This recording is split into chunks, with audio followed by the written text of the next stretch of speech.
Welcome to Shorty SuperCoach, and today I wanted to do the first of what will just be a few videos, a bit of a versus series. So I'm going to take a look at a few guys. I've written a few out, but today we'll sort of look at the forward line. And I think it's really interesting when you've got a few guys, similar price, a lot of people are talking about them.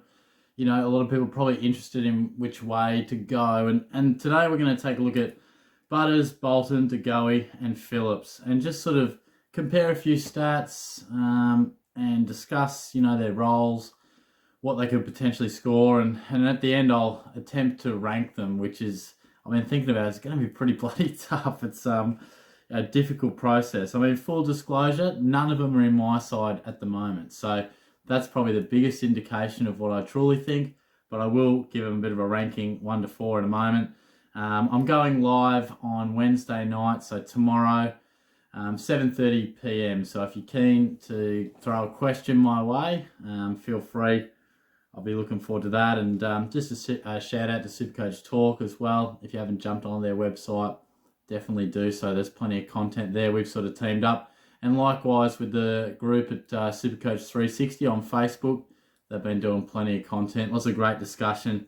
So there are a couple of avenues that I've sort of branched out with and teamed up with this year, which has been great. So into the verses and just sort of a few stats and things like that, it's a bit tricky to compare fully because all these guys have differences to their previous areas, so I'm going to look at a few historical stats in a moment, but we'll probably just brush through those fairly quick because the fact is most of them are going to be looking at a different role or at least a slight change in that, and Phillips obviously, different club. So I'm going to look at Butters and Bolton's years last year, but I'm going to take the stats from Goey's 2019 and Phillips 2018 because they're probably more reflective. Goey didn't play too many games last year, and Phillips, didn't have the greatest year last year, and we're probably looking to compare his numbers, or at least hope for the numbers of 2018 where he averaged 90. So he averaged 90 in the season I'll talk about. Goey 87,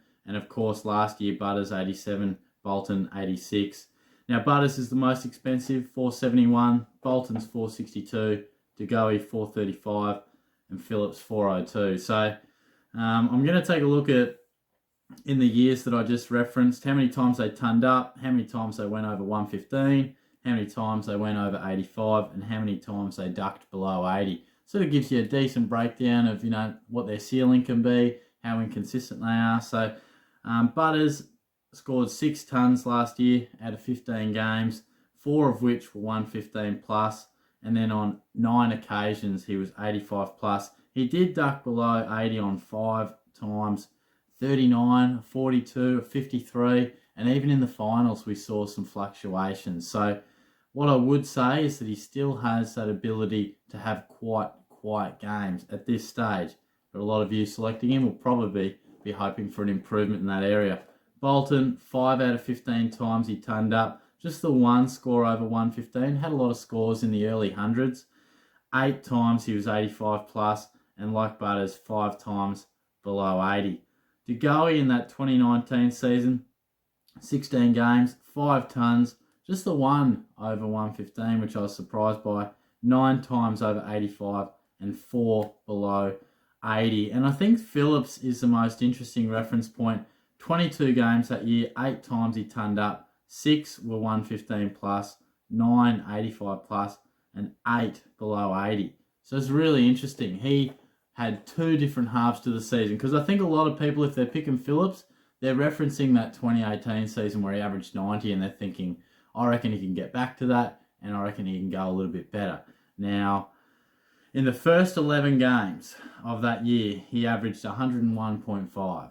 In the second 11, 78.7. They were chalk and cheese. He really dipped off. As to why, it's hard to say. I remember at the time feeling as if, a youngster slightly fatiguing and clubs probably shutting him down a touch, given he is such an outside player. So there are a few numbers. Now, like I said, they don't tell you too much because these numbers we're all hoping will change. If you're picking these guys, then you're hoping that they can all take away that bottom end and be a bit more top end, because particularly Butters, Bolton and Goey have all had time where they've played forward. And if we're picking them, we're all expecting that they'll play more midfield time. I guess the proof will be in the pudding, won't it, as to what those percentages are. Are we going to see Goey play significant midfield time? What are we going to see from Bolton? Natural progression as to a more midfield time? Or what's the go going to be? So it's really interesting. What's probably most notable is the numbers from the pre-season games. Now, Goey attended 19 centre bounces. That was 73%. 27 touches, 2 goals, 5 clearances. Couldn't have been more impressive. Now, what's also worth noting is who missed from the game. Taylor Adams wasn't there. How much does that affect it? Who knows? Butters, just the 4 centre bounce attendances. But he still finds a way to rack up the pill. 24 touches, 1 goal, no clearances. Bolton, now this is a prime example of where he didn't have a fantastic game, but the role looked fantastic. Just the 16 touches, 24 centre bounce attendances, 92%. Phillips, 15 centre bounces. That was just about half of the total attendance. 30 touches, goal, 5 clearances. But notably, no Mitchell, no O'Meara, no Wingard. Now, there are a few numbers. Can I just take a moment to talk about these guys individually and what I think? Let's start with Goey. I think he's a guy that is destined to play a lot more midfield, and Collingwood has the biggest opportunity for it. Out of all these players, I feel as if he has the biggest scope to take his game to the next level in terms of midfield minutes. Now, he's probably promised for a long time. He is the most senior of the lot, probably the most talked about of the lot. So I think there's a genuine role there, but he's probably also the best forward of the lot. I think Collingwood would probably love 2 of him. So I think the temptation for him to play forward a lot is also there. So it makes it really difficult to know what the go is. Now, Butters, he's really interesting. I don't think he's ever going to be a guy that really runs through the centre bounce a lot. He will sometimes, but there'll be a lot of times where he's just outside the stoppage because he's just a brilliant link man. He's a smart footballer, gets in the right places. He'll find himself in a lot of scoring chains, and he's just a clever footballer. So he's a different type of player to some of these guys, but what that position can lead you to is probably low contested possession count, which he had in the preseason game, lowish tackle count, and low clearance count, which they're 3 factors that create a really dynamic SuperCoach player. And for that reason, Butters does concern me just a touch, particularly because he is the most expensive of the lot.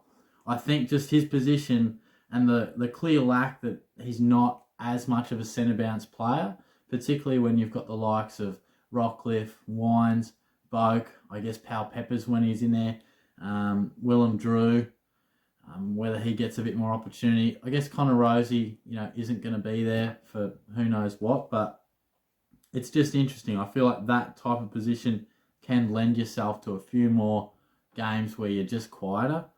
Bolton, I see that he will definitely get more midfield exposure, but just the way the Tigers are, I just think their system, just how consistent they are and across the board, it sort of lends themselves to no standouts. You know what I mean? Richmond have been the best team for years now, but we barely talk about him in terms of SuperCoach, except for Martin, really. I mean, Jaden Short, maybe Hooley over the journey, that type of thing. But for such a good side, it probably sums them up. They're just so consistent, so even. 1 week it's Cochin, 1 week it's Martin, 1 week it's Edwards. 1 week it'll be Bolton. You know what I mean? So that's the only thing that concerns me. How much can he lift that average? And Phillips, I probably am a little bit concerned by getting sucked into that pre-season game because there were 3 key mids out. Wingard will play a little bit more forward, but no Mitchell and O'Meara. I don't see him having that much centre bounce attendance, but he'll play so much wing, pure wingman. I guess of all these 4 guys, Phillips has the most stability in his position. He's not going to play forward. He's a pure wingman, so that's something to take into account. Now, I guess the main point of this whole video is how do I see it? How do I rank these guys? And honestly, this is probably, of all the verses that I was sort of looking at, it's probably the toughest one. Now, like I said, none of these guys are in my team, so that's probably your best indication. I don't see like any of them are must-haves or anything like that. I feel as if they all definitely have the ability to lift that average into the 90s. But if I'm going to rank them in terms of, taking into account their price tag and that type of deal, I'm going to put, I'm not even quite sure on it now. I'm going to put Goey 1. I'm going to put Bolton 2. I'm going to put Butters 3 and Phillips 4. Now, that might surprise a few, but honestly, Phillips was an easy one. Phillips was an easy one for me. I know he's looking the goods. He's been fantastic at times, but he's never done it. He averaged 90 in his career best year. He's now a wingman, outside player in what I think will be one of the worst clubs in the competition this year. And, there's no stats to absolutely back it up right here, right now, but outside type of players tend to look better in good teams. And he had that great season in a good Collingwood team. So it's something to worth taking into consideration there. I think Bolton and Butters can definitely lift their averages into the 90s. I'm just not sure if they can take it to 93 or 98. I just don't know. And for the reasons I outlined, they're different reasons for both. If you're going with them, I get it. I totally get it. I'm not going to sit here and say that's a bad call, but they're just not for me. And where Goey, I'm happy to just pinch an extra 30 or 40k, use it somewhere else on, maybe a better rookie or what have you. Again, I'm not picking any of them, but I think Goey is a guy that Collingwood needs in the midfield. There's the biggest void to be filled at Collingwood. That is the biggest void. Of all these clubs, Port Adelaide haven't lost anyone. We just predict that Butters is going to be in there a bit more, or at least we hope it. Same with Bolton. It's not like anyone's going out of date at the Tigers. It'll be a very much a shared thing, and sometimes he'll be in there more than other games. I think Goey, I'm sure the coaching staff are sitting around the table going, Jordan's got to be in there. He's just got to be in there. The one thing that really concerned me, I guess, is, he's just so damn inconsistent. And there will be games, I'm sure, where Collingwood just say, let's put Goey forward for a quarter. And I think that probably gives me anxiety. I just don't want that. So I probably outlined the reasons why none of them are in my team. But if I did have to rank them, I would go Goey, Bolton, Butters, and Phillips. But I've got to stress it's the minutest difference between them all. It really is. I reckon I chopped and changed a couple of times in the last 10 minutes before I filmed it. So, a little interesting one there. I feel as if a lot of people are discussing these guys for your F3, maybe even F2. For full disclosure, and most of you guys probably know, I've got Dangerfield, Martin, and I've gone Caldwell at F3. I think he has fantastic stability in his role as a pure inside mid, which I really like, and being the best part of 100 or so K cheaper than a lot of these guys. It just worked for my structure better. So that's how I landed. But if you reckon I'm well off in terms of ranking those guys, let me know. I'd love to know how many guys you actually have in your side out of those 4. I'd be really interested to see, because a few people I've seen do have a number, 1, 2, sometimes, probably just 2, probably just 2 in their 4 lines. So yeah, let me know.